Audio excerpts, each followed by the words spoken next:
Is there any tactics that can be used to get closer to Hurricane Fly? Not lassoing necessarily. The only thing you can catch is if he gets caught in traffic problems and you get first run on him. That's the only thing that I can see. Gigginstown have an incredibly strong team going over this season. Nearly a runner in every single race. Which ones are you looking forward to riding most? Yeah, the novice horses probably are the best chances. You know, the handicaps, horses in the handicaps they're not ahead of the handicap runner. They've always been running 100% in the merits. So.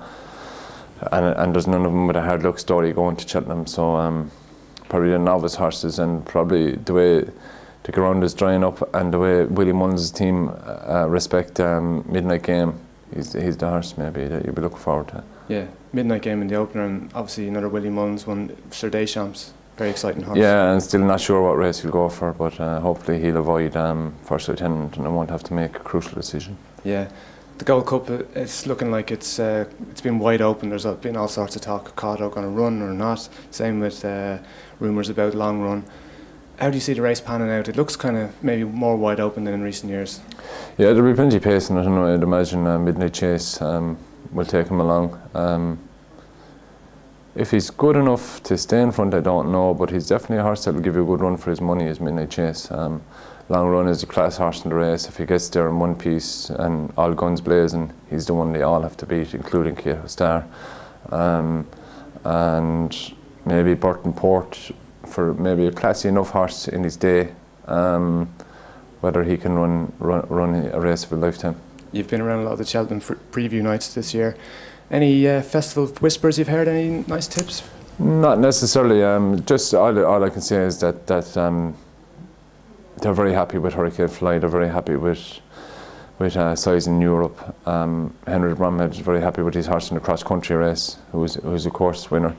There's nothing really sticking out other than the favourites. You know, Tom Seagal gives Midnight Chase a bit of a squeak at a price, so that would be a feather in his cap. And the bumper is very, very, very open. Usually you'd see maybe, I'd have a liking for a horse maybe in the bumper, and I don't this year. I think the Irish farm may struggle in that. Other whispers, I heard a tip for a horse called Dare Me. Maybe I'd agree maybe a bit with him. His novice form was solid, and he missed a year. So he's coming back into the fray. And there's a Paul Nichols horse in the Pertemps, an old Vic horse. Can't think of his name off the top of my head, but he went chasing and he didn't win, so they reverted back to hurdles, and his form is solid enough. Yeah. Last year at a preview down in Waterford, you said if Hurricane Fly didn't win, you'd wear a Waterford jersey down there. This year you didn't have to do that. So if Hurricane Fly doesn't win this year, maybe you'll take John McCririck out for dinner? You're old pal. It is a fair shout now, I tell you.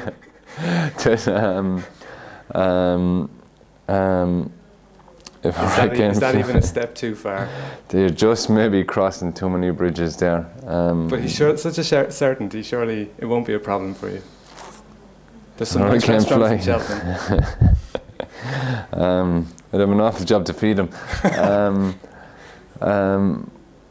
Would I go as far as saying I would? Yeah. That's an awful position to put me in, but if Hurricane Fly doesn't win, bar a fall now, I'd say, bar a fall, you know, give me that one. I'd say, yeah, I'll take John McCririck out for dinner if Hurricane Fly is fairly beaten in a champion hurdle, yes. Thanks very much, Davy Russell for Starbets.ie. Cheers.